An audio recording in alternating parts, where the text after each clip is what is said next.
그게 왜 내 탓이야? 네가 선택한 거지. 난 몸은 멀어졌어도 엄마로서 계속 너를 챙겨왔어. 그건 너도 알잖아? 네가 몸 막 굴리고 바람 피운 게 어떻게 엄마 탓이야?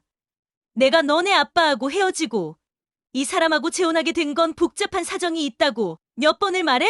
난 너한테 한 번도 그렇게 몸 막 굴리고 다니라고 한 적도 없고 바람 피우라고 한 적도 없어. 당신하고 상간남의 관계는 복잡하지 않아. 그냥 불륜하다가 상간남, 아이 임신하고 자기 자식까지 버리고 상간남과 재혼한 거야. 그게 끝이야. 그리고 바람 피우라고 말한 적이 없다고?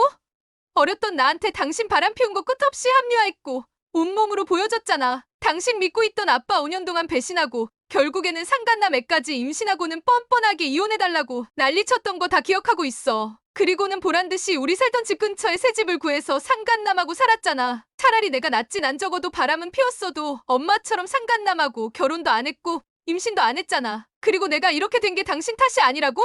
당신이 우리를 버리고 떠났을 때 나한테 보고 배울 사람은 엄마인 당신이었어. 그리고 그때 난 누구보다도 당신의 사랑과 관심이 필요했던 어린아이였어. 그런 어린아이한테 당신은 뭘 보여줬어? 상간남 아이 임신해서 불룩 나온 배 붙잡고 악을 쓰면서 이혼해달라고 했잖아. 그리고 엄마 노릇을 잘했다고? 당신이 그렇게 우리를 버리고 다른 남자와 굴러먹었어도 우리가 당신을 엄마라 부르며 따랐던 건 당신이 엄마 노릇을 잘했던 것도 아니고 우리가 아무렇지도 않았기 때문도 아니야. 그저 당신이 우리의 엄마였다는 그 단 하나의 이유 때문이었다고. 당신은 어린 아이들에게 엄마라는 지위를 이용해 아빠와 멀어지게 만들려고 했고 자신의 불륜 행위를 정당화하려고 했어. 그리고 나는 보기 좋게 거기에 속았었지. 하지만 이제는 아니야. 설거지할 때, 운전할 때 듣는 고품격 토크쇼 서른톡TV에 오신 걸 환영합니다. 오늘 사연은 심리상담 사이트에 올라왔던 글로 상간남의 아이를 임신하고 재혼까지 해버린 어느 어머니의 딸이 쓴 글로 부모의 불륜이 아이들에게 어떤 상처와 트라우마를 주는지 알려주는 사연입니다. 참 무거운 주제인데요. 본격적인 영상 시작 전 구독과 좋아요 부탁드리고 바로 사연 시작하겠습니다.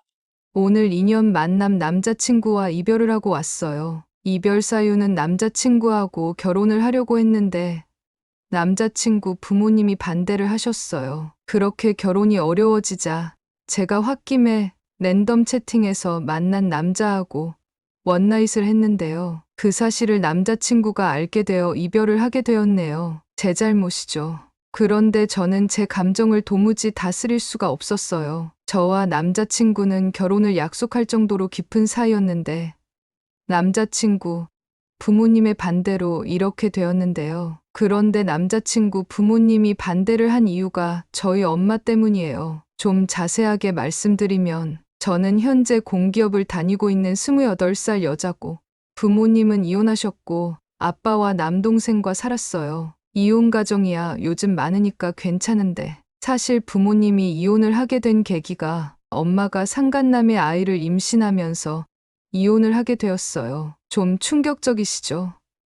저는 반평생을 그렇게 살아와서 무덤덤한데 처음 이 이야기를 들으시는 분들은 대부분 딱한 표정을 지으시더라고요. 무튼 남자친구와 사귄 지 얼마 안 되었을 때 이런저런 이야기를 하다가 가족 이야기가 나오게 되었는데요. 그때 엄마가 상간남과 재혼을 하고 아이를 낳아 새 가정을 꾸리고 있는 사실을 이야기했었거든요. 그때는 이 사람하고 결혼을 약속하게 될 줄도 몰랐고 저는 반평생을 그런 가정 환경에서 자라왔기에 그냥 조금 복잡한 이야기 정도다로만 생각을 해서 말을 했던 거고 남자친구는 저를 정말 사랑해서 이런 부분까지 딱하게 여겨서 위로를 많이 해줬거든요. 그런데 남자친구 부모님은 그게 아니었나 봐요. 아마 엄마를 보고 그대로 배우지 않았을까?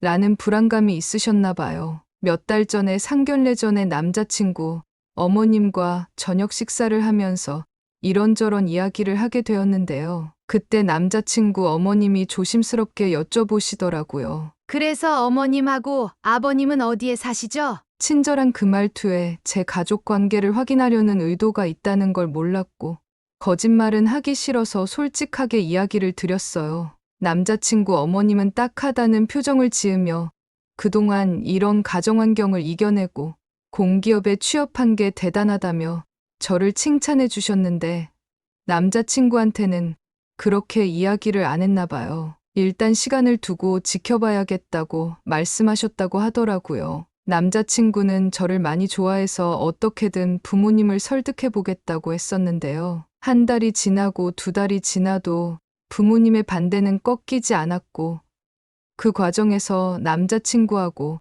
큰 싸움도 하게 되었어요. 그때 남자친구가 내가 노력을 안 하는 게 아니잖아. 나도 너랑 결혼하고 싶다고 그런데 부모님이 절대 반대라는데 어떻게 해 솔직히. 이건 내 탓이 아니고 너희 어머님 탓이잖아.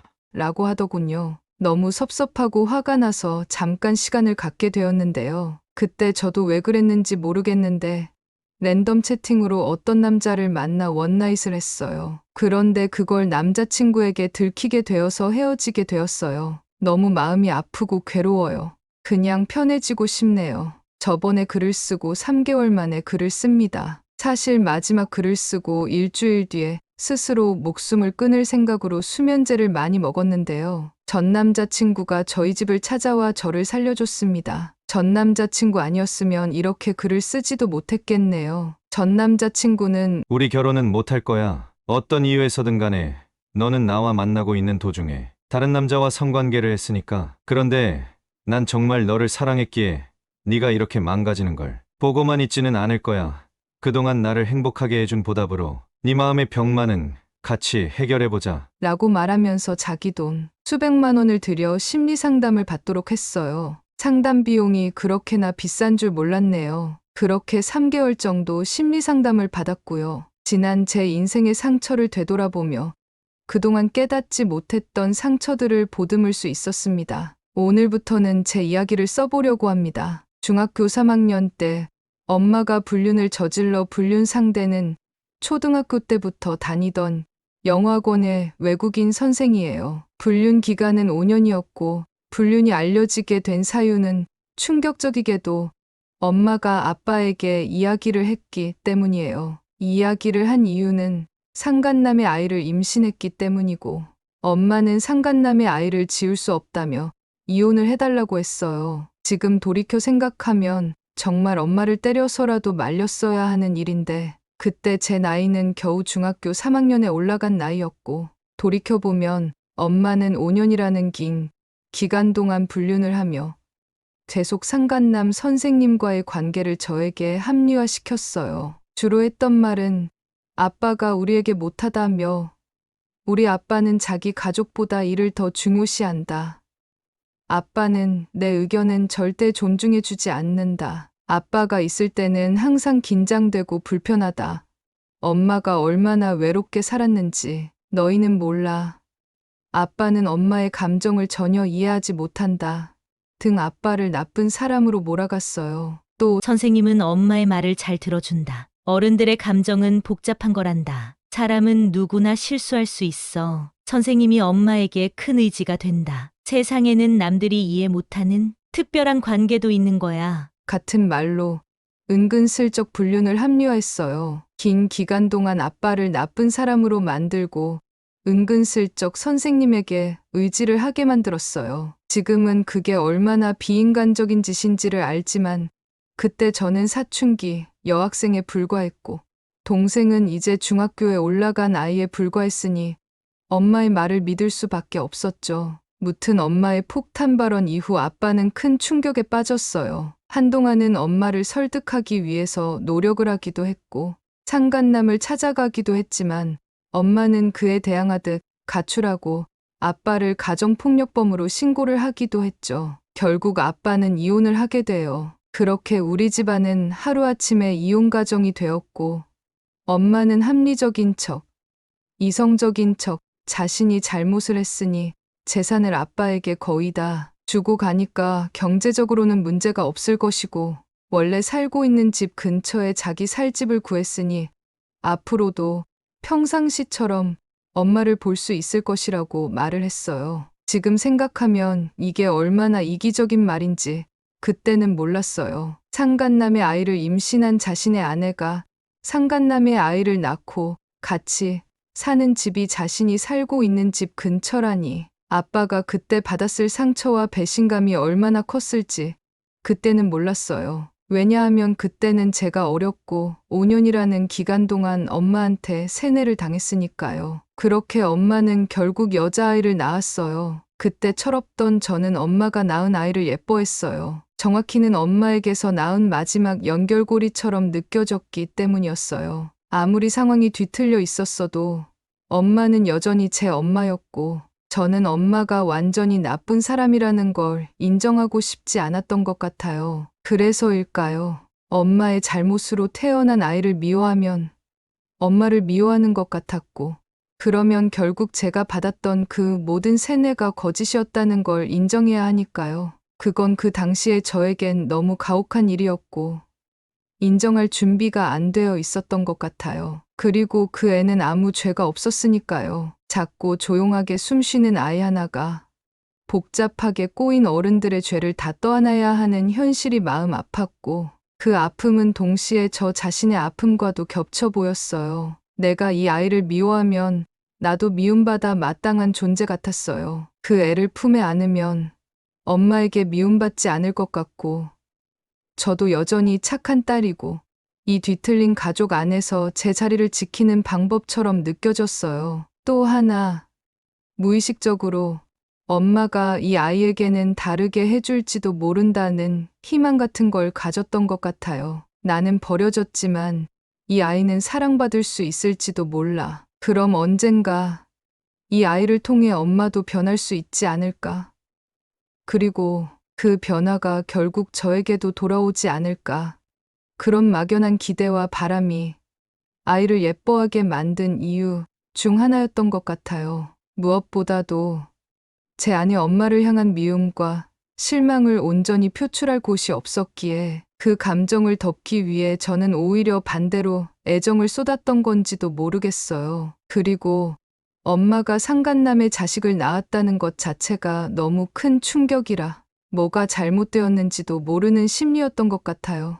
요즘 심리 상담을 받을 때 이 사실을 이야기했는데 상담사 선생님이 그때 제 심리 상태는 극심한 스트레스로 인한 혼란 상태였다고 설명해 주셨어요. 평소엔 괜찮은 척 하면서도 갑자기 불안 발작이 오거나 기억이 조각나서 중요한 일들을 잊어버리는 현상이 자주 있었거든요. 집중력도 떨어지고 갑자기 눈물이 나거나 화가 치밀어 오르는 감정 기복도 심했다고요. 그리고 놀랍게도 제가 실제로 엄마에 대한 분노는 억압하고 아빠에게 그 분노를 옮겨 미워했다는 거예요. 상담사 선생님 말씀으로는 이건 감정을 다른 대상에게 옮기는 심리적 방어였대요. 엄마를 미워하면 제 존재 자체가 부정당하는 것 같은 공포가 있었다고 해요. 엄마는 제 첫 번째 애착 대상이었고, 그녀를 잃는다는 건 제 안전망이 완전히 사라지는 것처럼 느껴졌대요.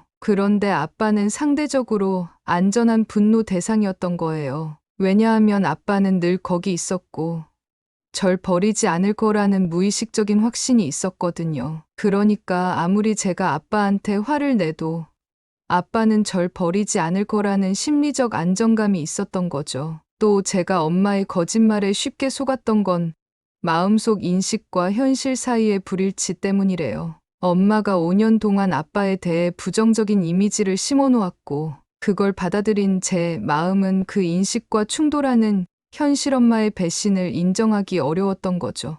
그래서 차라리 제 머릿속에서 이미 나쁜 사람으로 각인된 아빠를 계속 미워하는 게 더 쉬웠던 거래요. 상담사 선생님은 이런 심리적 방어들이 당시에는 절 보호하기 위한 방법이었지만 이제는 그것들을 하나씩 풀어내고 현실을 있는 그대로 받아들이는 과정이 필요하다고 말씀하셨어요. 치유의 첫 단계는 제 감정을 있는 그대로 인정하는 거래요. 엄마에 대한 분노, 아빠에 대한 미안함, 그리고 그 혼란스러운 상황 속에서 길을 잃은 어린 저에 대한 연민까지. 가끔은 그때의 저를 생각하면 마음이 아파요. 어른들의 문제에 휘말려 제대로 된 판단도 못하고 잘못된 대상에게 분노하고 그러면서도 늘 착한 딸이고 싶었던 그 아이. 지금 생각해보면 참 많이 혼란스러웠을 텐데. 상담사 선생님이 그러셨어요. 그 아이에게 내가 잘못한 게 아니야 라고 말해주라고.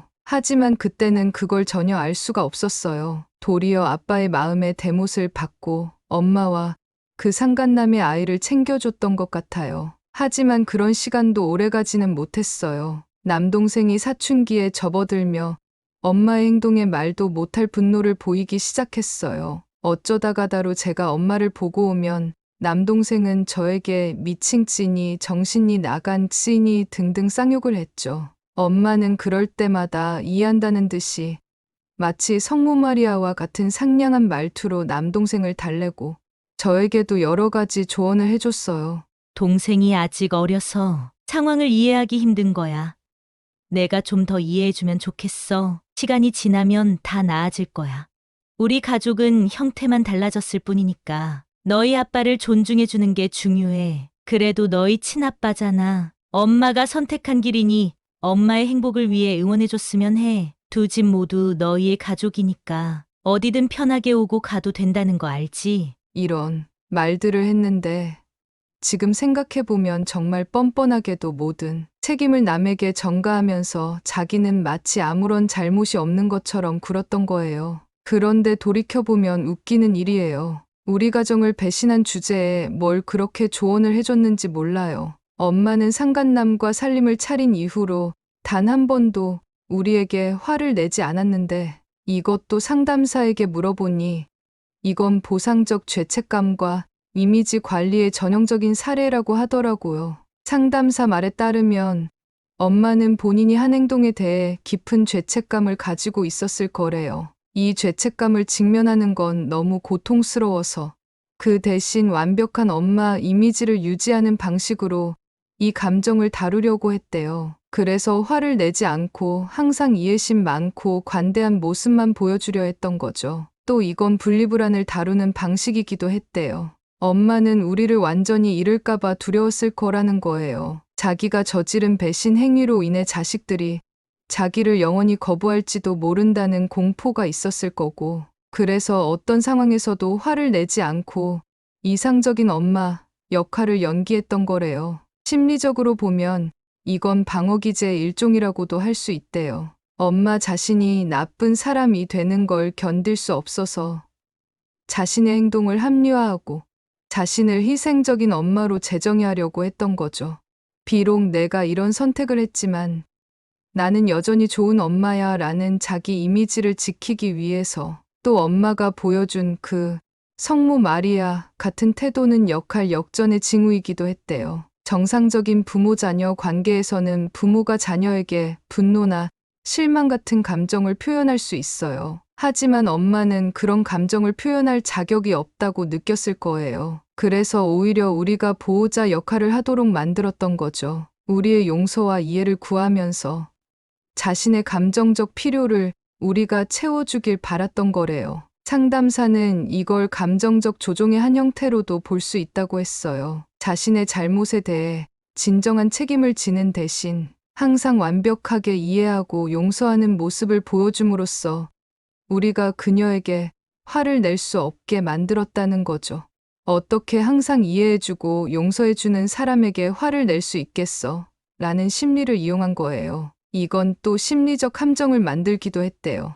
우리가 엄마에게 화를 내면 엄마는 항상 너희를 이해하는데 너희는 왜 엄마를 이해하지 못하니? 라는 암묵적 비난에 직면하게 되는 거죠. 그래서 우리는 분노를 표현할 수도 없고 그렇다고 진정으로 용서할 수도 없는 상황에 갇히게 됐던 거예요. 이런 엄마의 태도는 방어기제와도 연결된대요. 엄마는 자신이 저지른 행동의 파괴적 측면과 자신의 좋은 엄마 이미지 사이의 심리적 분리를 만들어냈을 거예요. 그래서 자신의 행동이 우리에게 미친 실제 영향은 인식하지 않은 채 오직 자신이 얼마나 이해심 많고 너그러운 엄마인지만 강조했던 거죠. 또 이건 미래 준비의 전략이기도 했을 거래요. 엄마는 언젠가 우리가 성인이 되어 자신의 행동을 완전히 이해하게 되면 그때 우리의 분노와 원망에 직면하게 될 거라는 걸 알고 있었을 거예요. 그래서 지금부터 항상 이해하고 용서하는 엄마 이미지를 심어둠으로써 미래의 그 대결을 준비하고 있었던 거죠. 그리고 엄마가 화를 내지 않았던 또 다른 이유는 통제력 유지와도 관련이 있대요. 화를 내는 건 감정의 통제력을 잃는 것처럼 보일 수 있잖아요. 근데 엄마는 이 새로운 상황에서 완벽한 통제력을 보여주고 싶었을 거예요. 봐. 내가 얼마나 합리적이고 균형 잡힌 사람인지, 내 선택은 감정이 아닌 깊은 생각에서 나온 거야 라는 메시지를 전하고 싶었던 거죠. 마지막으로 이건 매끄러운 전환을 위한 전략이기도 했대요. 엄마는 이 새로운 가족 구조가 장기적으로 성공적이길 원했을 거예요. 그러기 위해서는 우리와 새 가족 사이의 갈등을 최소화해야 했고, 그래서 항상 중재자 역할을 자처했던 거죠. 우리에게 화를 내는 건 이 매끄러운 전환을 방해할 수 있었으니까요. 이런 엄마의 행동 패턴이 실제로는 진정한 애정이나 관심에서 나온 게 아니라 자신의 죄책감과 이미지 관리, 그리고 심리적 방어에서 비롯된 거라고 설명해 줬어요. 진정한 관계 회복은 이런 가식적인 완벽함이 아니라 진실된 사과와 책임감 있는 행동, 그리고 우리의 감정을 있는 그대로 인정해주는 데서 시작된다고 하더라고요. 하지만 엄마는 자신의 자아를 지키는 데만 급급했죠. 이야기가 잠깐 길었네요. 하지만 엄마를 이해하는 게 저한테는 중요했기에 잠깐 상담사님이 했던 말들을 정리해봤습니다. 무튼 동생과 저는 점점 더 심각한 사춘기를 보내기 시작했어요. 동생은 싸움을 자주 하고 다녔고, 저는 공부보다는 친구들과 같이 놀고 다니는 걸 좋아하게 되었죠. 엄마가 불륜을 하기 전까지는 우리 둘 다 공부를 잘했던 아이들이었는데, 뭐랄까 그때는 몰랐지만 돌이켜보면 공허함이 컸던 것 같아요. 뭐에도 집중할 수 없는 그런 마음이었어요. 고등학교에 들어가면서부터 저는 점점 엄마와 거리를 두기 시작했어요. 처음에는 무의식적이었던 것 같아요. 단지 학교 생활이 바빠서 친구들과 시간을 보내느라 그랬던 건데, 지금 생각해보면 그건 자연스러운 방어 기제였던 거죠. 특히 1학년 겨울방학 때 있었던 일이 큰 전환점이었어요. 아빠가 출장 간 사이에 엄마가 그 여자아이를 데리고 우리 집에 왔거든요. 무슨 생각으로 그랬는지는 모르겠지만 얘도 너희 동생인데 함께 시간을 보내면 좋을 것 같아서. 라는 이유로요. 동생은 문을 쾅 닫고 방에서 나오지도 않았고, 저는 그저 어색하게 몇 마디 나눴을 뿐이에요. 그날 밤 동생이 처음으로 울면서 저에게 말했어요. 누나, 나 엄마 진짜 싫어. 진짜 미쳤나 봐. 고2 때는 반항심이 극에 달했던 것 같아요. 남자친구도 그때 사귀기 시작했는데 딱히 좋아해서라기보다는 뭔가 채워지지 않는 빈자리를 메우고 싶었던 것 같아요. 그 남자애는 제가 예뻐서 좋아한다, 함께 있으면 행복하다는 말을 자주 했거든요. 그런 말들이 너무 듣고 싶었던 거죠. 그해 여름, 처음으로 성관계를 가졌어요. 솔직히 별로 좋지도 않았는데 그냥 사랑받고 있다는 느낌을 원했던 것 같아요. 그 남자애가 저한테 계속 귀엽다느니 예쁘다느니 하는 말들이 좋았고, 제가 얼마나 갈증났던 건지 이제야 깨닫게 돼요. 기말고사 기간엔 공부는 뒷전이고 밤새 그 남자애랑 문자하거나 몰래 나가서 만나기도 했어요. 성적은 바닥을 쳤죠. 원래 전교 상위권이었는데 중간은커녕 하위권으로 떨어졌으니까요. 담임 선생님이 부모님을 학교로 오라고 했는데 그때 아빠가 혼자 오셨어요. 엄마는 그쪽 딸이 아파서 못 온다고 했대요. 그날 아빠가 선생님 앞에서 너무 미안해하시는 모습을 보고 처음으로 죄책감이 들었어요. 선생님은 가정환경이 어려우시다고 들었습니다만 하면서 말을 돌리셨는데 그때 아빠 눈에 눈물이 고인 걸 봤어요. 아빠도 나름 최선을 다하고 계셨는데 저는 엄마만 원망하면서 정작 곁에 있는 아빠한테는 더 못되게 굴었던 거예요. 집에서도 아빠한테 정말 심했어요. 밥 차려달라고 소리 지르고 용돈 달라면서 떼쓰고, 아빠가 제 방 청소 좀 하라고 하면 엄마처럼 나도 나갈까? 라고 협박하기도 했죠. 지금 생각하면 정말 미안한 말이었는데 그땐 그게 아빠를 상처 주는 말인지도 몰랐어요. 동생과도 자주 싸웠어요. 걔도 나름 힘들었을 텐데 제가 맞이라는 이유로 자꾸 너가 참아, 너가 이해해 라면서 화풀이를 했으니까요. 그때마다 엄마는 성모 마리아처럼 자상하게 우리를 설득하려고 했어요. 너희들이 서로 의지가 되어야 한다. 아빠도 힘드실 텐데. 너희가 조금만 더 이해해주면 어떨까. 가족은 어떤 모양이든 소중한 거야. 엄마가 너희 곁에 없어서 미안해. 하지만 마음은 항상 너희와 함께 있어. 그런 말들이 오히려 더 화가 나게 했어요. 시간이 지나면서 점점 연락이 뜸해지게 됐죠. 아마 상간남과 행복한 가정을 꾸리는데 엇나가는 우리를 대하는 게 피곤했던 게 아닐까라는 생각을 해요. 상담사는 이건 엄마의 현실 회피와 심리적 분리 때문일 수 있다고 설명해 줬어요. 당신 어머니는 두 개의 분리된 정체성을 유지하려고 노력하고 있어요. 하나는 좋은 엄마로서의 이미지, 다른 하나는 새 가정의 아내어머니라는 정체성이죠.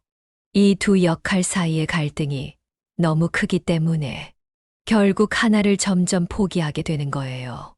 또한 상담사는 엄마가 우리와의 관계에서 느끼는 깊은 죄책감을 다루기 어려워서 점점 거리를 두게 됐을 수도 있다고 했어요. 죄책감은 견디기 가장 어려운 감정 중 하나예요. 특히 그 죄책감을 해소할 방법이 없다고 느낄 때는요.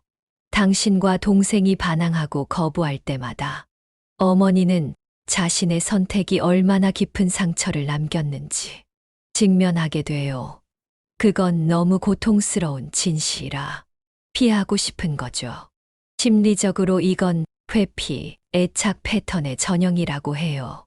친밀함과 거부가 동시에 일어날 때 사람들은 자기 보호를 위해 거리를 두게 된대요. 엄마는 우리에게 다가가고 싶지만 동시에 자신의 행동으로 인한 결과를 마주하는 것이 두려웠던 거죠. 또한 당신 어머니는 분할이라는 방어 기제를 사용하고 있을 가능성이 높아요. 새 가정에서는 모든 것이 완벽하고 행복하다고 믿고 옛 가정의 문제는 과거의 일로 분류해버리는 거죠. 이런 심리적 분할이 실제 물리적 분리로 이어지는 경우가 많아요. 라고 하시더군요. 제가 다시 정신을 차리게 된 계기는 고등학교 2학년 겨울방학 때 아빠가 쓰러지면서부터예요. 과로 때문에 쓰러진 건데 아마 낮에는 하루 종일 일을 하고 밤에는 우리를 챙기느라 쉴 틈이 없었던 것과 엄마가 그렇게 상간남과 살림을 차리고 거의 매일 술을 마시다 보니까 건강이 크게 악화된 것 같았어요. 그때 정신이 번쩍 들었죠. 제가 이렇게 속을 계속 썩이면 아빠도 떠날 수가 있겠구나. 그때부터 다시 공부를 시작했어요. 그리고 재수한 끝에 아주대학교를 들어갔죠. 그리고 아빠가 쓰러졌을 때 엄마가 아빠를 찾아와 울면서 괜찮냐고 물어본 적이 있었는데 그 모습을 보면서 엄마가 못된 사람이 아니었구나 라는 생각도 했던 것 같아요. 그런데 심리상담사의 말에 따르면 이런 저희 반응은 심리적 현상이래요. 어떤 사람에 대해 너무 부정적인 감정만 갖고 있으면 심리적으로 불편함을 느끼기 때문에 그 사람의 좋은 면을 찾아 균형을 맞추려는 경향이 있대요. 당신은 엄마에 대한 분노와 실망감이 너무 강해서 오히려 엄마의 작은 긍정적 행동을 과대평가하게 된 거예요. 그건 당신 내면의 착한 딸이 여전히 엄마를 사랑하고 싶어 하기 때문이기도 해요.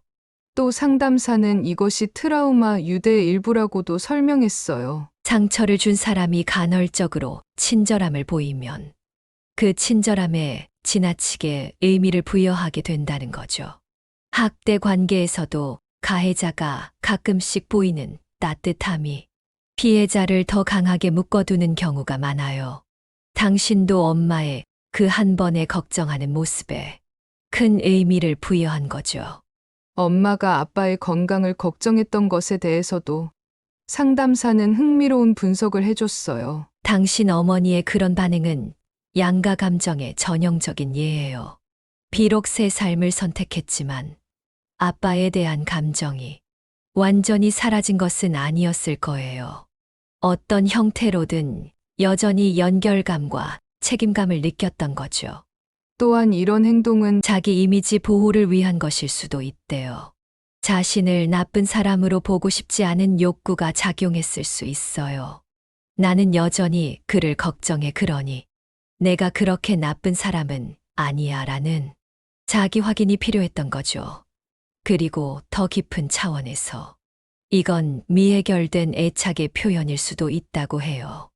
아무리 관계가 끝났다고 해도 오랜 기간 함께한 사람과의 정서적 연결은 쉽게 끊어지지 않아요. 특히 그 관계가 자녀를 통해 계속 이어지고 있다면요. 당신 어머니는 아빠를 완전히 타인으로 볼 수 없었던 거예요. 대학교를 들어가 성인이 되면 이 모든 고통이 끝날 것이라고 생각했지만 그건 착각이었어요. 원래 살고 있는 곳이 대구였고 학교는 수원이라 기숙사에서 지내게 되었는데 아빠라는 저항선이 사라지자 저는 제가 받았던 고통을 다른 모습으로 치유하려고 했어요. 나이트클럽을 가거나 채팅 사이트에 들어가 남자들을 만나 수십 차례 원나잇을 하게 되었어요. 그때는 제가 왜 그랬는지 모르겠어요. 그저 죽고 싶었던 마음만 있었던 것 같아요. 상담사는 이런 제 행동이 자기 파괴적 행동과 정서적 마비 상태에서 비롯됐다고 설명했어요. 당신은 무의식적으로 외상을 재현하고 있었어요. 어머니의 불륜으로 겪은 버림받음과 배신의 고통을 반복해서 경험하면서 역설적으로 그 고통을 통제하려 했던 거죠.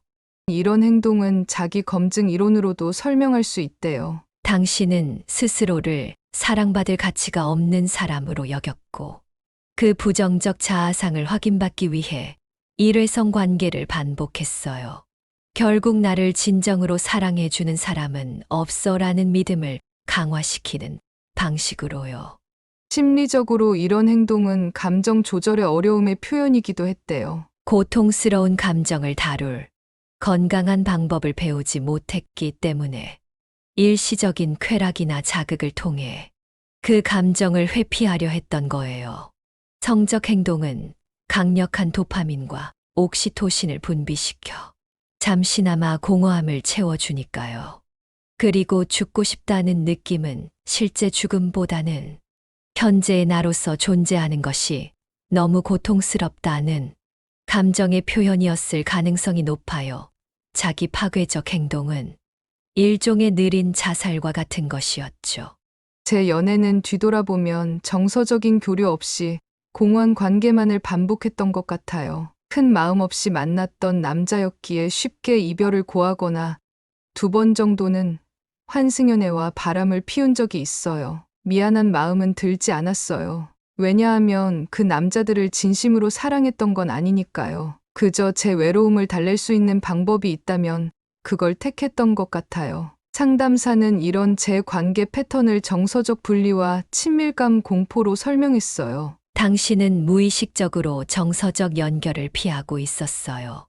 왜냐하면 진짜 사랑에 빠지면 당신이 어머니에게 느꼈던 것처럼 깊은 배신과 상처를 또 경험할지도 모른다는 두려움이 있었기 때문이죠.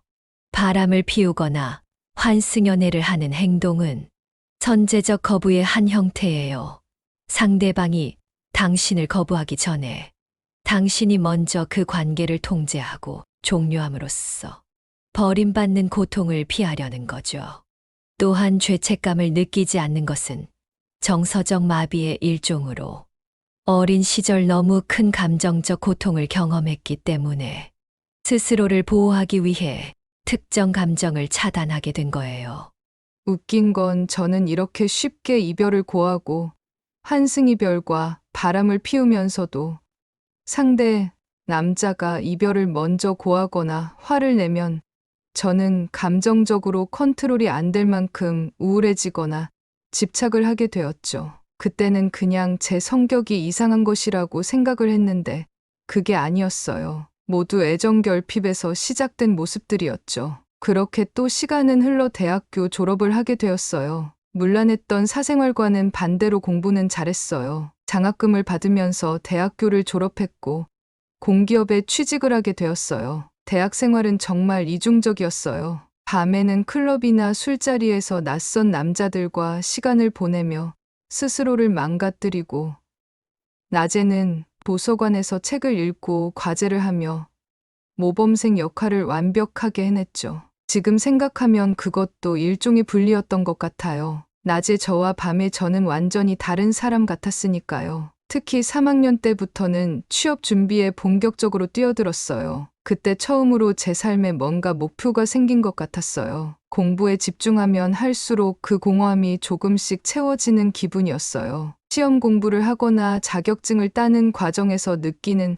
성취감은 남자들과의 관계에서 얻는 일시적인 쾌감과는 달랐어요. 더 지속적이고 의미 있는 만족감이었달까요. 상담사는 이걸 승화라고 불렀어요. 건강하지 않은 충동이나 욕구를 사회적으로 인정받는 활동으로 전환하는 방어기제래요. 제 경우엔 정서적 공허함과 인정받고 싶은 욕구를 공부와 성취로 전환한 거죠. 학과 교수님 한 분이 제 잠재력을 알아봐 주셨어요. 그분은 제가 시험에서 좋은 성적을 받자 너는 지금보다 훨씬 더 잘할 수 있어 라고 격려해 주셨죠. 그때 누군가가 진심으로 저를 믿어준다는 느낌을 받았어요. 교수님 추천으로 학과 연구 프로젝트에도 참여하게 됐고, 그 경험이 나중에 취업할 때 큰 도움이 됐어요. 물론 가끔씩 무너질 때도 있었어요. 특히 시험 기간이 끝나고 긴장이 풀릴 때면 그 공허함이 다시 몰려와서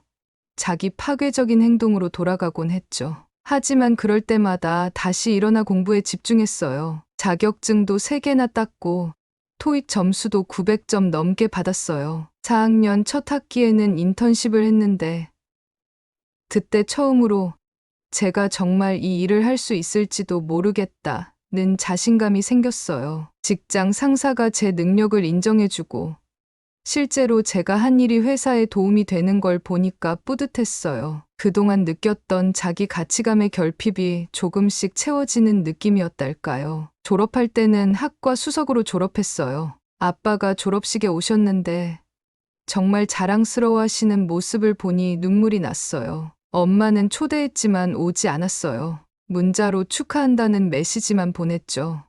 그때 동복 여동생이 초등학교를 들어가서 정신이 없었겠죠. 그때는 그냥 그런가 보다 하고 넘어갔는데 지금 돌이켜보면 엄마가 또 한 번 저를 선택하지 않다는 것이 마음이 안 좋았던 것 같아요. 그래서 아빠의 축하에도 심드렁하게 대답하고 말았죠. 그리고 2년이 지나 지금까지 왔어요. 상담을 받으며 제가 어떤 아픔을 갖고 있었는지, 그리고 누가 저에게 가장 큰 상처를 줬던 건지 식별을 할 수 있게 되었어요. 상담사님도 감사하지만 무엇보다 자기에게 큰 상처를 준 여자임에도 친구로서 끝까지 옆에서 저를 챙겨준 전 남자친구에게 너무 감사한 마음이 드네요. 내일은 그 사람에게 감사의 선물과 이별을 하려고 합니다. 지난주 모든 것을 정리하고 싶어 엄마를 약 7년 만에 만났어요. 연차를 내고 동복 동생이 학교에 가 있는 시간에 엄마를 찾아갔죠. 엄마는 그 사이에 법물동으로 이사를 갔고 여전히 상간남과 아파트에서 살고 있었어요. 엄마의 인상은 많이 변해 있었어요. 뭐랄까 좀 날카로워졌달까. 그리고 말투에서도 짜증이 묻어 있었죠. 저는 7년 만에 엄마에게 인사를 하고 의미 없는 안부를 물었어요. 워낙 오랜 시간 떨어져 있다 보니 더 이상 할 말이 없어 침묵이 흘렀어요. 그러더니 엄마는 부자연스러운 미소로 우리 딸 그래서 어쩐 일로 엄마를 찾아왔니? 라고 물었어요. 그래서 그동안 있었던 일들을 전부 이야기했죠. 그러자 엄마는 이상한 사람이네 가정사가 너랑 무슨 관련이 있다고. 너한테 그런 식으로 대하는 건 그 집안이 잘못된 거야. 엄마의 목소리가 갑자기 날카로워졌어요. 내가 이혼했다고? 내가 다른 사람과 새 가정을 꾸렸다고? 그게 뭐가 문제란 거야? 요즘 시대에 그런 걸로 결혼을 반대한다니. 그 집안이 얼마나 구시대적인지 알겠다. 그런 편협한 사람들과 살면 너만 불행해질 뿐이야. 오히려 잘된 일이지. 저는 그 순간 무슨 말을 해야 할지 몰랐어요. 제 마음의 상처는 안중에도 없는 것 같았어요. 게다가 그렇게 널 사랑한다면서 부모님 반대한다고 그냥 포기한 남자가 그게 무슨 남자고 그게 무슨 사랑이야? 우리 딸 차라리 잘 됐어. 마마보이하고 결혼하는 거 진짜 힘든 일이다. 차라리 헤어진 게 정말 다행이야. 너희 아빠도 그런 마마보이라서 엄마가 얼마나 고생했는지 몰라. 정말 다행이다. 엄마는 책임을 모두 남자친구와 그 가족에게 돌리고 있었어요. 자신의 행동이 어떤 영향을 미쳤는지는 전혀 생각하지 않는 것 같았죠. 그리고 네가 바람을 피웠다고? 그건 그냥 한 번의 실수잖아. 그걸 가지고 널 떠난다? 그건 그냥 핑계일 뿐이야. 이미 마음이 떠났던 거지. 잠시 침묵이 흐른 후 엄마는 표정을 바꾸더니 이번엔 상처받은 목소리로 말했어요. 이제 보니 오늘 엄마한테 원망하고 싶어서 온 거였구나. 그러지만 엄마 마음 아파. 그래, 엄마도 사람이니까. 여희한테 실수를 했어. 어떻게 사람이 실수를 안 하고 사니. 그런데 이제 전부 지난 일이잖아.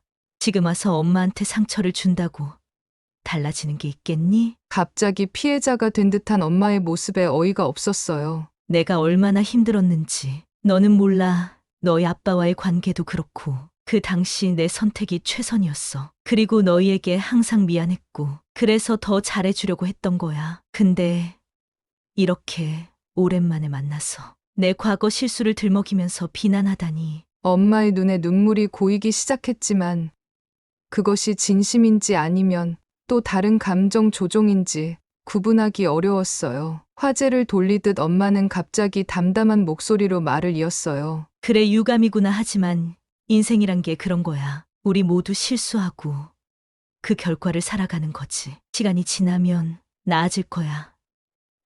내 나이에 한두 번의 시련은 다들 겪는 일이야. 제 아픔을 그저 하나의 시련으로 치부하며 피상적으로 넘기는 엄마를 보니 이 만남이 무의미하다는 생각이 들었어요. 엄마는 여전히 자신의 행동이 우리 가족에게 미친 영향을 인정하지 않고 있었고, 그것이 제 현재의 관계 패턴에 어떤 영향을 주었는지도 이해하지 못하고 있었어요. 순간 화가 나서 엄마에게 말했어요. 상간남한테 미쳐서 자기 행복과 쾌락조차 가족들 전부 버리고 떠난 여자가 이성적인 척 자상한 척 하지 마. 당신의 그 이기심 때문에 우리 가족은 아직도 고통 속에서 살고 있어. 양심이라는 게 없는 거야? 그냥 당신 행복만 얻으면 끝인 거야? 난 당신 때문에 내 20대를 걸레처럼 살았고 이제는 사랑하는 남자하고 이어지지도 못하게 되었어. 진짜 아무렇지도 않은 거야?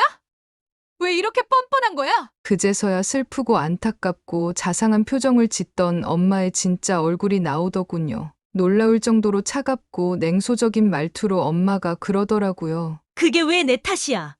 네가 선택한 거지. 난 몸은 멀어졌어도 계속 너를 챙겨왔어. 그건 너도 알잖아? 네가 몸 맞굴리고 바람 피운 게 어떻게 엄마 탓이야? 내가 너네 아빠하고 헤어지고 이 사람 재혼하게 된 건 네 상황하고 달라. 난 너한테 한 번도 그렇게 몸 맞굴리고 다니라고 한 적도 없고 바람 피우라고 한 적도 없어. 한 적이 없기는 말은 안 했어도 온몸으로 보여줬잖아. 당신 믿고 있던 아빠 5년 동안 배신하고 결국에는 상간남 애까지 임신하고는 뻔뻔하게 이혼해달라고 난리쳤던 거 다 기억하고 있어. 그리고는 보란듯이 우리 살던 집 근처에 새 집을 구해서 상간남하고 살았잖아. 차라리 내가 낫지. 난 적어도 바람은 피웠어도 엄마처럼 상간남하고 결혼도 안 했고 임신도 안 했잖아. 그리고 내가 이렇게 된 게 당신 탓이 아니라고? 당신이 우리를 버리고 떠났을 때 나한테 보고 배울 사람은 엄마인 당신이었어. 그리고 그때 난 누구보다도 당신의 사랑과 관심이 필요했던 어린아이였어. 그런 어린아이한테 당신은 뭘 보여줬어? 상간남 아이 임신해서 불룩 나온 배 붙잡고 악을 쓰면서 이혼해달라고 했잖아. 그리고 엄마 노릇을 잘했다고? 당신이 그렇게 우리를 버리고 다른 남자와 굴러먹었어도 우리가 당신을 엄마라 부르며 따랐던 건 당신이 엄마 노릇을 잘했던 것도 아니고 우리가 아무렇지도 않았기 때문도 아니야. 그저 당신이 우리의 엄마였다는 그 단 하나의 이유 때문이었다고. 당신은 어린 아이들에게 엄마라는 지위를 이용해 아빠와 멀어지게 만들려고 했고 자신의 불륜행위를 정당화하려고 했어. 그리고 나는 보기 좋게 거기에 속았었지. 하지만 이제는 아니야. 난 당신의 실체를 알아. 온갖 위선과 거짓으로 살아온 인생 주제에 성공한 인생을 사는 것처럼 생각하고 말하는 당신이 너무 역겨워 미칠 것 같아. 내가 정확히 말해줄게요. 당신은 그 무엇도 성공하지 못했고 앞으로도 성공하지 못할 거야. 당신은 어머니로서도 실패했고 한 남자의 아내로서도 실패했어. 지금 당신이 상간남과 키운 아이도 우리처럼 고통을 겪고 있을 거야. 안 봐도 훤해. 왜인 줄 알아? 당신은 당신만 사랑할 줄 아는 인간에 불과하니까. 그리고 그 불같은 사랑 아직도 불타오르고 있어? 그렇게 서로 사랑해서 온 가족 배신하고 새 살림을 차린 주제에 어떻게 집에 가족 사진 한 장이 없어? 당신이 떠나고 난 항상 어머니와 사별한 아이들이 부러웠어. 왜인 줄 알아? 걔네는 그냥 그리워만 하면 되잖아. 당신은 한 아이에게 어머니라는 존재를 그리워하고 증오하도록 만들었어. 당신은 다른 사람에게 그런 고통을 준 거라고. 그런데 진짜 머리가 고장난 건지 어떻게 그렇게 자상한 엄마 흉내를 낼 수 있는 거야? 진짜 역겨워.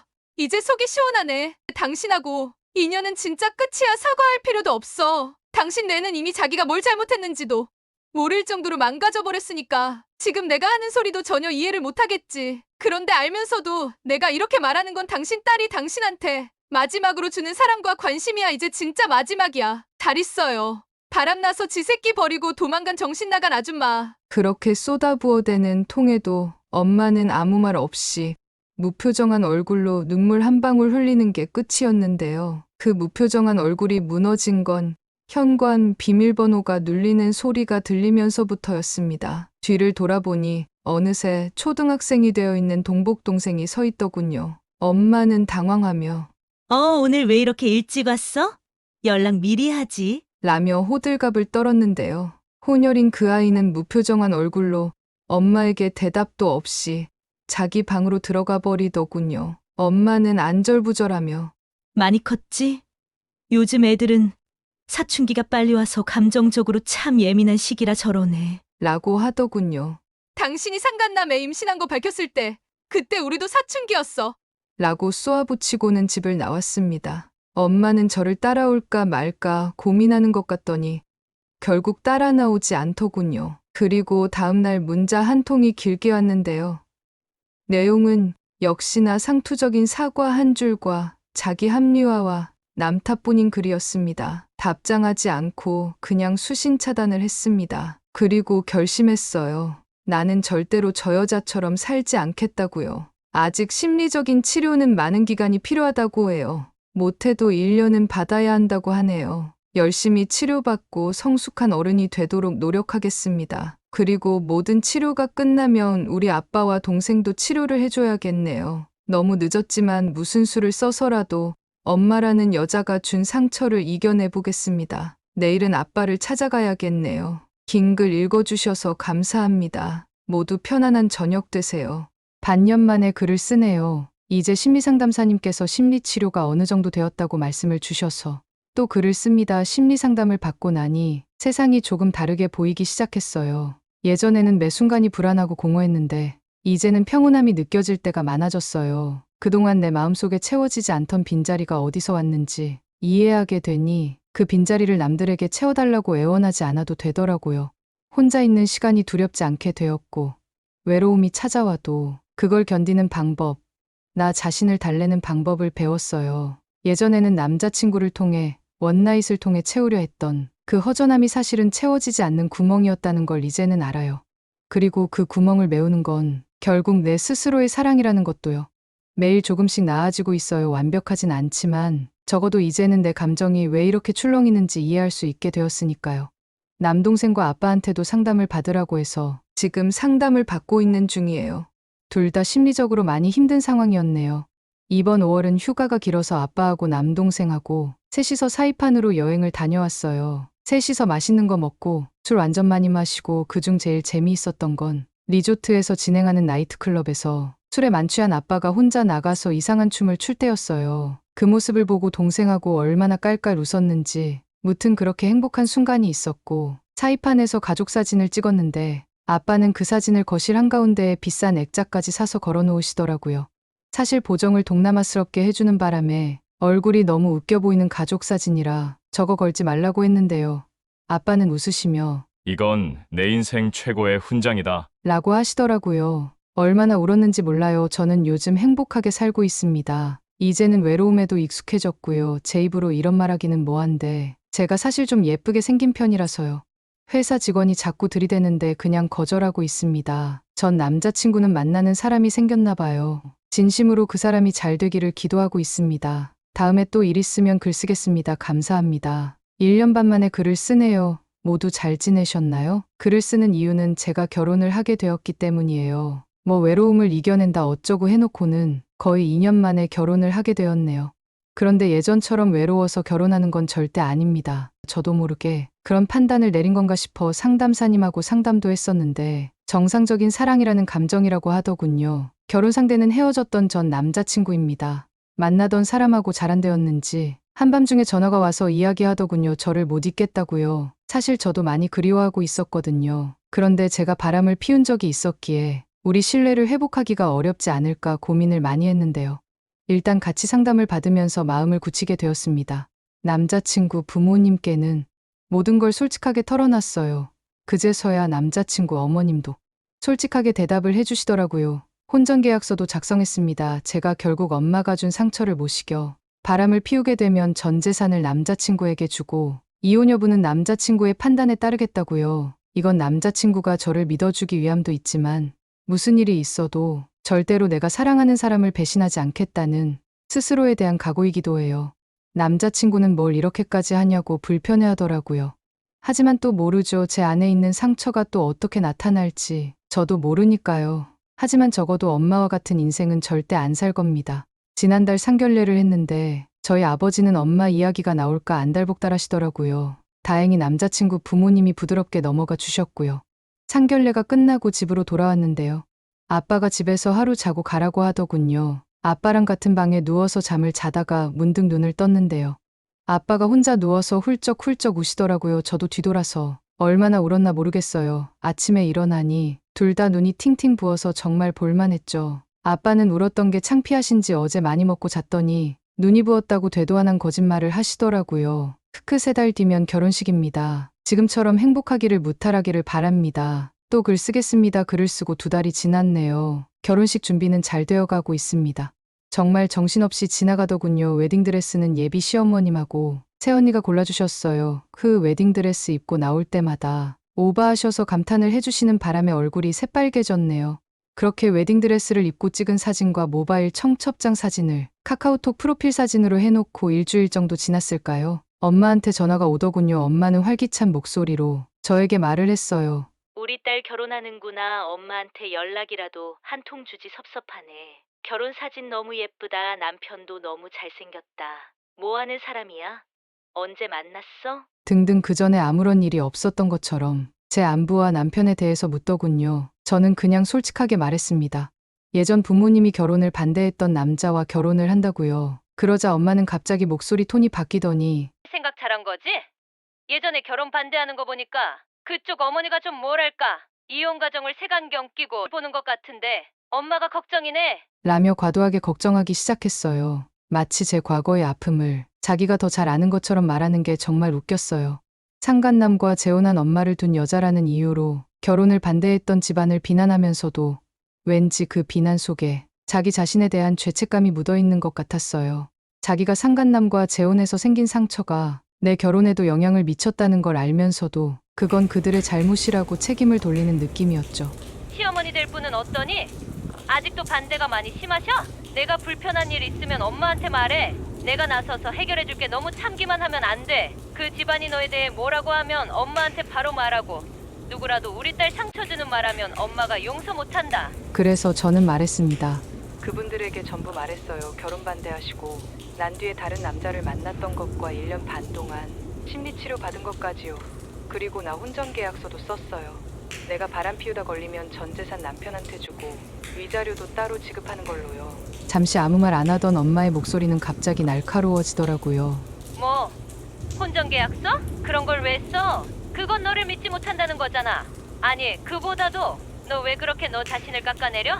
바람 피웠다고? 그건 한 번의 실수였을 뿐이잖아. 그런 걸로 너 자신을 평생 올가매는 계약을 하다니. 그러니까 너는 평생 그 사람 눈치 보면서 살겠다는 거야? 그게 무슨 결혼이야? 내가 왜 그렇게까지 해야 해? 엄마의 말투에서 불편함이 역력했어요. 자기가 저질렀던 불륜을 실수로 치부하던 그 패턴 그대로 제 과거 행동도 가볍게 넘기려는 모습이 보였죠. 저는 대답했습니다. 나한테 상처 준 사람 용서 못한다고요? 인생에서 가장 큰 상처를 준 게 당신이에요. 그리고 내가 왜 이렇게까지 하냐고요? 이게 엄마가 나한테 새겨준 끔찍한 문신이에요. 난 앞으로 내가 엄마와 다르다는 걸 끊임없이 증명하면서 살아야 해요. 그리고 엄마, 내가 다른 남자와 바람을 피운 게 한 번의 실수였다고요? 아니요, 그건 내가 선택한 잘못이었어요. 공허하고 불안한 마음을 채우지 못해 저지른 잘못된 선택이요. 저는 남편 될 사람에게 명확하게 사과를 했고 힘들게 용서도 받았어요. 앞으로도 잘못된 행동을 했으면 정직하게 용서를 구할 거고 똑같은 실수를 하지 않도록 최선을 다할 거예요. 그래. 내 삶이니 내가 결정하는 게 맞아. 하지만 혼전계약서는 다시 한번 생각해봤으면 좋겠어. 내가 변호사 잘하는 사람이 있으니까. 테니까 한번 검토해보자. 그리고 너 남편 될 사람 정말 너를 믿는 거니? 과거를 문제 삼는 사람이랑 평생 살 자신 있어? 엄마가 보기엔 너무 조건이 불공평해. 최소한 상호 의무 조항은 넣어야지. 내가 도와줄게. 아니요, 혼전계약서는 제가 쓰자고 했어요. 그러니까 이제 그만 말하세요. 에휴, 알았다. 그럼 딸 결혼식 전에 남편 될 사람하고 얼굴 한번 보자. 엄마가 걱정이 많네. 그리고 엄마한테 말도 없이 상견례 한 거 보니까 결혼식에도 오지 말라고 할 것 같은데, 그래도 엄마 만나서 청첩장 한 장은 줘. 엄마가 그 사람을 만날 일은 없을 거예요. 저도 엄마 얼굴을 볼 일도 없을 거고요. 이 결혼식은 아빠의 훈장이에요. 그동안 저희 키우느라 말도 못할 고생하고 엄마한테 그런 끔찍한 배신을 당하고도 묵묵히 자기 자리 지켜준 우리 아빠의 훈장이라고요. 결혼식에서 먹는 음식, 사진, 웃음, 동영상, 추억 하다못해 청첩장 종이 한 장까지도 온전히 아빠가 홀로 이루어내신 것들이에요. 그런 말도 못할 감사함과 자랑스러운 자리에 어떻게 엄마를 넣겠어요? 여기에 엄마 자리는 없어요. 나중에 엄마 딸이 컸을 때 엄마 자리를 찾아요. 여기는 온전히 아빠의 자리밖에 없으니까요. 이제 끊을게요. 아무 말도 못하고 제 이야기를 듣고만 있는 엄마에게 일방적인 통보를 하고 전화를 끊었는데요. 복수의 감정도 그리움의 감정도 안 느껴지더라고요. 그저 아빠와 남편에 대한 고마운 마음만 들었습니다. 그 두 사람 아니었으면 저는 아직도 엄마와 비슷한 삶을 살고 있었을 테니까요. 글이 길어졌네요. 다음에 또 글 쓰겠습니다. 상담사님, 회원님들, 제 결혼 축하해 주셔서 너무 감사드립니다. 결혼하고 또 글 쓰겠습니다. 안녕하세요. 모두들 잘 지내셨는지요?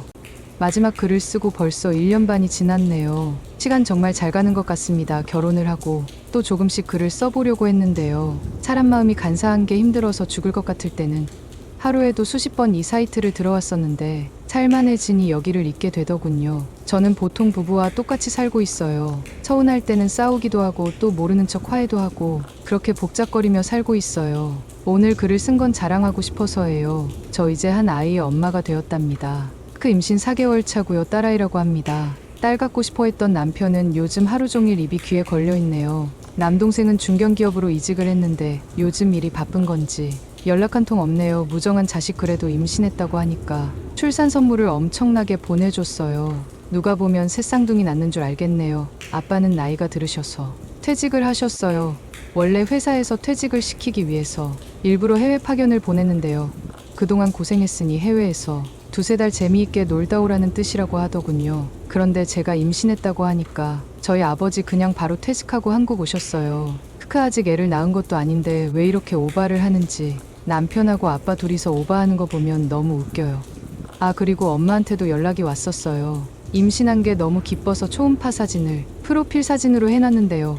그걸 본 엄마가 1년 만에 카톡으로 연락을 해왔어요. 우리 딸 임신 축하해. 4개월이면 아직은 불안정한 시기니까 항상 몸 조심하렴. 필요한 거 있으면 말하고 뭐든 선물해 줄게.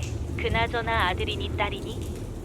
라고요. 아무 일도 없었다는 듯이 자상한 엄마인 척 연락을 해오는 엄마의 모습이 괴기스럽게 느껴져서 차단을 했어요.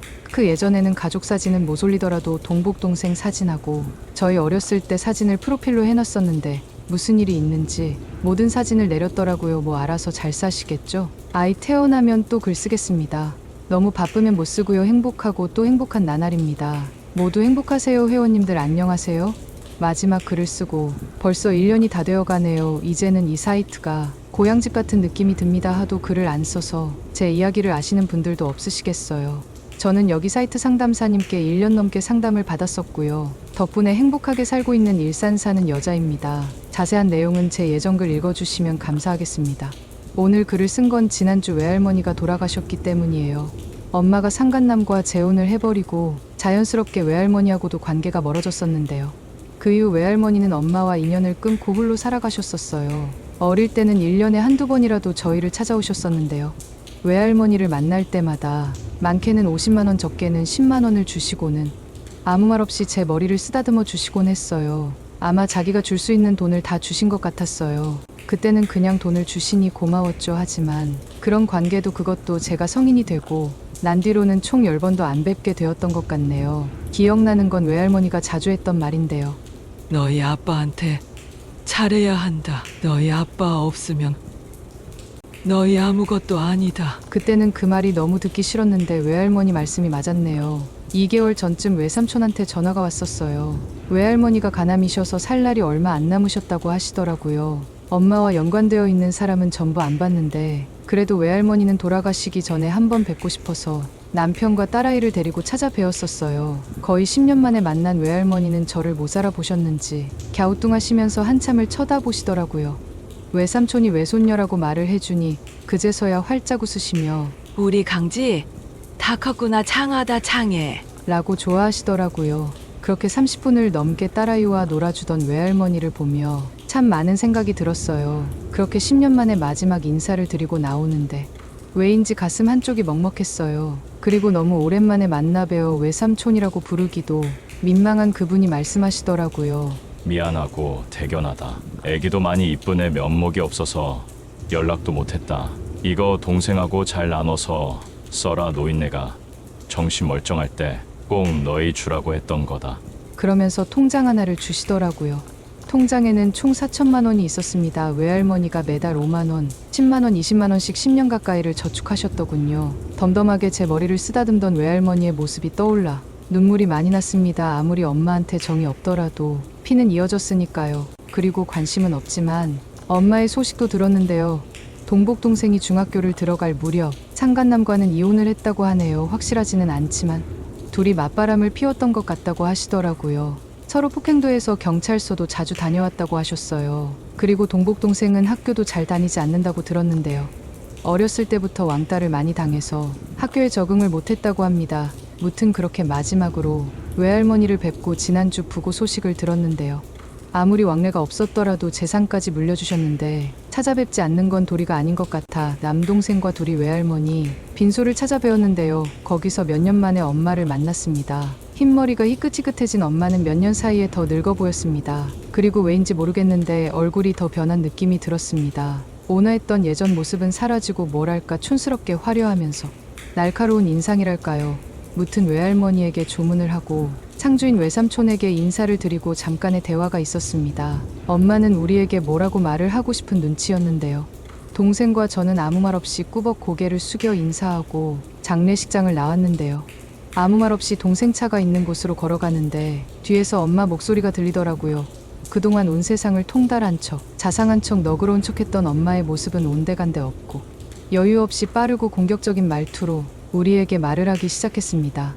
마치 엄마의 본 모습을 보는 것 같았어요. 너희들 정말 무정하다. 아무리 그래도 너희 외할머니 장례식장에서 이렇게 모른 척을 하니? 내가 너희한테 아무리 잘못을 했다 하더라도 이건 아니지 않아? 아무리 그래도 나 너희 엄마잖아? 한참을 엄마를 쳐다봤는데요. 저도 할 말이 없고 동생도 할 말이 없는지 그냥 조용히 주차장으로 걸어갔습니다. 엄마는 그런 저희의 반응에 당황을 했는지 말투를 바꾸더니 걸어가는 저희를 쫓아오며 아들 아무리 그래도 밥이라도 먹고 가. 아무리 못난 엄마라도 오랜만에 봤는데 잠깐 이야기라도 하자. 우리 딸 손녀는 잘 크고 있는 거지? 등등 다급하게 말을 했지만 정말 도무지 할 말이 떠오르지 않아 네 모두 잘 지내고 있어요. 저희가 바빠서 이만 가보겠습니다 라고 한 뒤 돌아가려는데 누군가 뒤에서 엄마를 부르더군요. 누군가 싶어 쳐다보는데 상복을 입은 처음 보는 남자였습니다. 너구리같이 생긴 60대 배 나온 아저씨였는데요. 엄마는 남자가 나타나자 당황하며 저희 눈치를 보더군요. 엄마에게 말하는 말투나 행동거지를 보니 엄마의 새로운 남자로 보였습니다. 그걸 본 남동생이 장간남하고 이혼했다고 들었는데 그 사이에 또 남자가 생기셨어요? 장간남하고 낳은 아이 학교도 잘 안 나간다면서요? 지금 남자 만날 때가 아닌 것 같은데 가정까지 깨고 나가서 새살림 차렸으면 적어도 그 가정에서는 엄마 노릇 똑바로 해야지. 아직도 정신 못 차리고 남자 만나고 다녀요? 스스로 부끄럽지 않아요? 도무지 이해가 안 가네. 능력이 없고 책임감이 없으면 그냥 혼자 살아요. 왜 자꾸 능력밖에 일을 벌여서 사람들한테 피해를 줘요? 내가 객관적으로 말해줄게요. 당신은 엄마가 될 자격도 없고 가정을 꾸릴 자격도 없는 사람이에요. 라고 말을 했는데요. 창간남이라는 이야기를 하자 그 아저씨는 놀란 표정으로 엄마를 쳐다봤고 엄마는 우리에게 뭐라 말하려고 하더니 그 너구리를 닮은 아저씨한테 귓속말로 뭐라고 이야기를 하더군요. 그렇게 주차장으로 걸어가니 어느새 엄마가 저희를 따라와 있었습니다. 멍하게 저희를 보는 엄마를 뒤로 하고 동생 차를 타고 지하 주차장을 나오는데 어두운 지하주차장에서 밝은 세상으로 나오니 뭐랄까 평생 동안 저를 옥매던 어두컴컴한 엄마라는 존재한테 벗어나 새로운 세상으로 나온 느낌이 들었습니다. 동생에게 말했습니다. 우리는 다르게 살자고요.